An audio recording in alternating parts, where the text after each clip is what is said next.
Hello everyone. हम जो है वो डॉन की वोकेबलरीज जो है वो कवर कर रहे हैं। आज हमारा 9 जनवरी का जो वोकेबलरी सेशन है, और सॉरी 9 जनवरी नहीं 9 फरवरी का जो है हम आज वोकेबलरी कवर करेंगे। आज का हमारा पहला वर्ड है एम्ब्रॉयल। एम्ब्रॉयल कहते हैं मुसीबत या दिक्कत में डालना, यानी कि involve deeply in an argument, conflict, difficult situation. इसी तरह की सिचुएशन या हालत में इन्वॉल्व होना। एम्ब्रॉयल मतलब किसी मुसीबत में पड़ जाना, किसी मुसीबत में जो है या किसी मसले में या कोई ऐसी मुश्किल हालत है उसमें पड़ जाने को एम्ब्रॉयल कहते हैं। उसके बाद है सब्सटैंटिव। सब्सटैंटिव कहते हैं बुनियादी, यानी कि having a firm basis in reality and so important, meaningful, considerable, तो उसको कहते हैं सब्सटैंटिव, यानी कि मीनिंगफुल या considerable. Next word is gulag. अब देखिए ये गुलाग ये बेसिकली एक प्रिजन कैंप होता था जहां जिसमें बहुत बुरी कंडीशन पाई जाती है, जिसमें और क्या होता है उसमें जो प्रिजनर्स हैं उनको जबरदस्ती लाया जाता है और बड़ी मुश्किल हालत में उनको रखा जाता है। अब ये जो सिचुएशन है ये सोवियत यूनियन के टाइम में एक ऐसी प्रिजन बनाई गई थी, यानी कि एक प्रिजन कैंप बनाया गया था जिसमें कैदियों को रखा जाता था।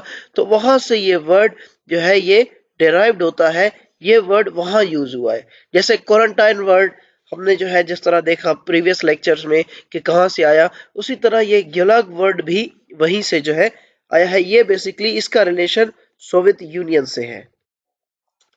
एग्रीजियस। एग्रीजियस कहते हैं इंतहाई बुरा, आउटस्टैंडिंगली बैड, शॉकिंग, इसको कहते हैं egregious.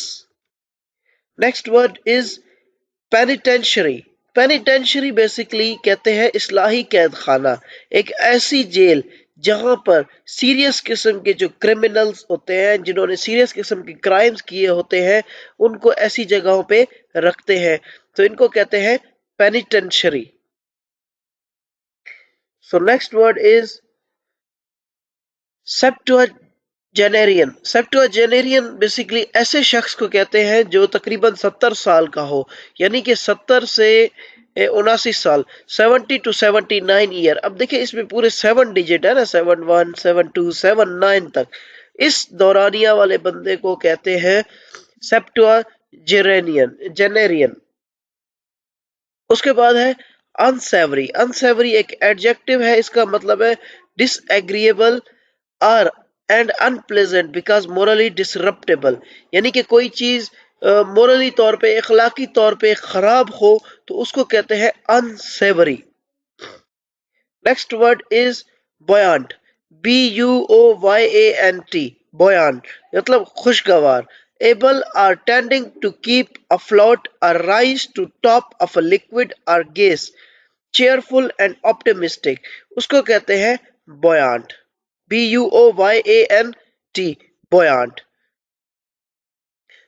Next word is wrapped. Wrapped मतलब किसी चीज में मगन हो जाना, महू हो जाना, यानी कि आप कंप्लीटली फैसिनेटिंग है, एब्जॉर्ब्ड है by what is one seeing और हियरिंग। फॉर एग्जांपल अगर कोई बंदा मूवी देख रहा है, मूवी में वो उसका पूरा फोकस जो है वो उस मूवी की तरफ है, तो उस टाइम अगर वो खुशी वाली सिचुएशन है तो उसके दिल में खुशी वाली फीलिंग है। तो इसी तरह अब जो बाइडन है वो जब सिलेक्ट हुए हैं तो सारे जो है उसमें है उसी मतलब एक फैसिनेटिंग सिचुएशन में है कि अब जो है वो बेहतर होगा, दुनिया में डेमोक्रेसी फैलेगी। तो इस सेंस में ये वर्ड यूज हुआ है कि इन रैप्ट अटेंशन, ठीक है, मतलब एक खुशी की अटेंशन हमने जो है वो दी है। So this was vocabulary of the day. I hope कि आपको समझ आ रही होगी, और अगर आप किसी तरह की इंप्रूवमेंट चाहते हैं so please comment me and don't forget to subscribe this channel. So thanks for that day.